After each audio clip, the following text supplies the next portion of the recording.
네, 안녕하세요. 저는 한국지질자원연구원의 박준혁입니다. 저는 오늘 실제 광산에서 광물 캐는 법이라는 주제로 오늘 광물을 어떻게 찾고 개발하고 그리고 활용하는지에 대해서 간단하게 여러분들께 좀 말씀을 드리려고 합니다. 채광 혹은 채굴이라고 하는 거는 우리가 이제 그 자연에서부터 나온 돌이 인간으로 처음으로 오는 그 첫 관문이라고 이제 할 수 있는데요. 여러분들 아마 이런 채광 전문가들 많이 만나보셨을 수 있는데 저 첫 번째 채광 전문가 아시는 분 있나요?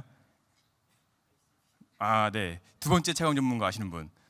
아, 이분들은 연식이 좀 되시는데, 네. 그리고 오늘 여러분 마지막 요 채광 전문가 제가 나왔고요. 여러분들에게 또 어떻게 이제 광물을 효과적으로 그리고 어떻게 찾고 개발하는지에 대해서 좀 알려드리고자 합니다.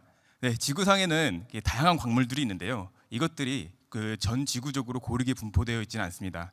이게 그 어느 한 특정 구간에 화산 활동이라든가 퇴적 활동 등으로 인해서 이제 광물이 집중이 돼서 이제 축적이 됩니다. 이런 것들을 우리는 광화대, 영어로는 미네랄 디포짓이라고 얘기를 합니다. 그래서 우리는 이제 지구상에 다양한 이런 광화대들이 존재하게 되는데요. 우리가 요 특정 광화대 한번 살펴보도록 해보시죠. 이제 광물은 대부분은 이제 땅 속에 이제 존재합니다. 하지만 이런 풍화나 이제 지질 활동 등으로 인해서 이 지표로 이제 좀 드러난 경우들이 많이 있어요. 그래서 우리가 이 지표로 드러난 부분들을 이제 노두라고 얘기를 합니다.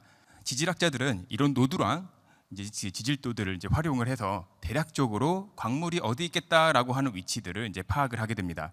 그래서 우리는 이 지질학자들이 지정해주는 이 위치에서 좀 더 지하에 어떤 그런 광물들이 있는지를 좀 탐색해보는 이런 항공 물리 탐사를 이제 진행을 하게 됩니다. 이 항공 탐사를 통해서 우리는 이제 좀 더 그 광물의 밀도나 이제 특성, 방사능, 분광 특성 등을 이제 측정을 하는데요. 이제 대부분이 이런 이제 비행기라든가 이제 헬기가 쓰이고 있지만 최근에는 이런 드론들도 많이 쓰이고 있습니다. 이제 저희 연구원이 몽골에서 이 광물을 찾을 때 썼던 이런 드론 시스템인데요. 여기 안테나를 달아서 우리는 이제 광물들을 찾게 됩니다. 우리가 이제 항공 물리 탐사를 통해서 대략적인 이제 광물의 위치를 좀 찾았으면 좀 더 이 해상도를 높여서 지금 정확도를 높인 이런 광물의 위치를 좀 더 찾아야 됩니다. 그러기 위해서는 우리는 직접 육상에서 탐사를 실시하게 되는데 이걸 육상 물리 탐사라고 얘기를 합니다. 육상 물리 탐사에서는 우리가 전극을 가지고 이제 땅 속에 전기를 흘려줘서 이러한 땅의 전기 전도도를 측정하기도 하고요. 그리고 이렇게 사람들이 송수신기를 달아서 어떤 전자기적 특성을 측정하기도 합니다. 그래서 이렇게 전자기적 특성이 이제 확보가 되면 좀 더 우리가 정확한 땅 속의 어떤 지질 데이터들을 얻을 수가 있겠죠. 그래서 우리가 이런 부분들을 이제 확실하게 알게 되면 그 땅에 직접 한번 파보는 겁니다. 실제로 우리가 이 땅을 파봤을 때 이 광물들이 있는지 없는지 확인을 해봐야겠죠. 이런 것들을 우리는 시추 탐사라고 얘기를 합니다. 이 육상 탐사에서도 이제 좋은 신호가 잡히는 곳에 직접 이 시추 코어를 우리가 회수를 해서 최종적으로 우리가 이제 광물이 어디 있는지, 광채가 어디에 있는지를 결정을 하고 광물 자원의 경제적 가치를 판단을 하게 됩니다. 우리가 그 광물 가격이 굉장히 좋을 때는 이 품질이 낮은 광물들도 굉장히 가치가 있고요. 광물 가격이 떨어졌을 때는 품질이 높은 광물들만이 우리가 가치 있다고 여겨집니다. 우리가 그 광물 가격이 높을 때는 우리의 광채의 범위가 좀 크게 잡히고요. 광물 가격이 낮을 때는 이런 광채의 범위가 조금 작게 잡힙니다. 어쨌건 간에 가장 경제성이 좋은 이런 부위만 캐낼 수 있도록 우리가 광채의 이런 모양들을 결정을 하게 되고요. 이제 본격적으로 우리가 이제 채굴 작업을 개시를 하게 됩니다. 우리가 광석을 캐기 위해서는 크게 이제 두 가지 방법이 쓰입니다. 첫 번째는 이제 노천 채광이라는 방법인데요. 이 노천 채광은 지표에서부터 이제 광채로 이제 깎아 내려가는 이런 방법입니다. 그래서 이 지표에서부터 이제 광석으로 이제 도달하기 때문에 이 폐석을 굉장히 많이 생성을 해요. 쓰레기 돌을 많이 생성을 하는데 그렇기 때문에 이것들은 좀 어느 정도 환경 파괴를 많이 일으키기도 하죠. 그래서 그리고 규모가 크면은 굉장히 유리합니다. 이렇게 노천 채광을 하게 되면 큰 광산 구덩이가 생기는데 우리는 이거를 오픈핏이라고 얘기를 합니다. 몽골에 굉장히 유명한 구리광산이 하나 있는데 오유톨고이라고 합니다. 이 오유톨고이 광산은 이 원형 경기장처럼 오픈핏을 만들면서 이제 광산 개발을 하기 시작하는데요.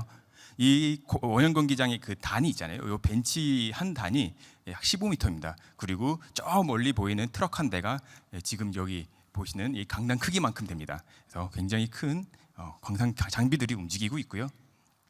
실제로 우리가 광산에서 하는 일은 이 돌들을 우리가 운반할 수 있는 형태로 작게 깨는 겁니다. 요거는 이제 우리가 광산에서 발파를 하는 장면인데요. 실제로 발파는 이런 식으로 이루어지고, 이 발파된 암석들을 이런 쇼벨과 같은 중장비를 이용을 해서 트럭으로 운반을 하게 됩니다.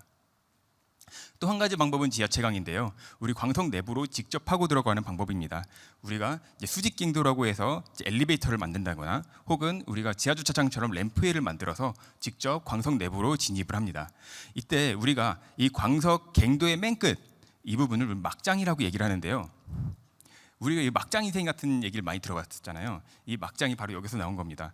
이 막장은 그 삶과 죽음이 공존하는 정말 위험한 공간입니다. 하지만 정말 우리가 눈앞에 모르는 새로운 것들을 받아들이는 그런 희망의 공간이기도 합니다. 실제 이제 광산에서는 이렇게 높이가 낮은 중장비들이 움직이면서 광석들을 발파하고 이제 채굴을 하고 있습니다. 최근에 우리 광산 쪽 이제 연구 트렌드는 이제 디지털 트윈이라는 건데요. 이 디지털 트윈 기술을 통해서 안전하고 친환경적이면 이제 높은 생산 효율을 달성하려고 합니다. 이 디지털 트윈이라는 게 뭐냐면, 실제 세계와 똑같은 가상의 현실을 만들어서 이 가상의 현실이 실제 세계의 데이터들을 받고 벌어지는 상황들을 실시간으로 이제 파악을 해서 우리가 의사결정을 하는데 도움을 주는 그런 시스템입니다. 자, 우리가 이제 광석을 발파를 해서 캤잖아요. 이 둘 중에 과연 구리 광석이 어떤 걸까요? 이 왼쪽에 보이시는 것이 굉장히 좀 이쁘잖아요. 이 정말 이제 광석처럼 보이는 이런 모습인데, 이 자연동이라고 합니다. 근데 이것도 구리 광석이 맞지만 5,000년 전, 3,000년 전 얘기입니다. 이 옛날 사람들은 이런 광석들을 캐서 녹여서 구리를 썼고요.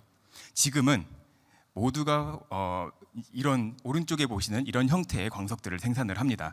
오히려 왼쪽에 있는 광석의 형태는 방해가 됩니다.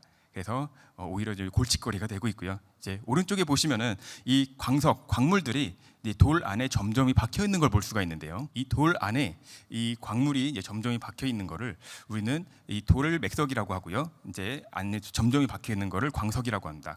우리는 이 대부분 쓸모없는 맥석들을 다 버려야 되는 거예요. 이것들을 하는 과정을 우리는 성광 및 재련이라고 합니다. 우리가 광석들을 모아서 이것들을 곱게 가루로 만듭니다. 그리고 우리가 여기서 필요로 하는 광물들만을 모아서 따로 이제 액기스를 만드는데요. 우리는 이걸 정광이라고 합니다. 사실 이거는 금속이 아니에요.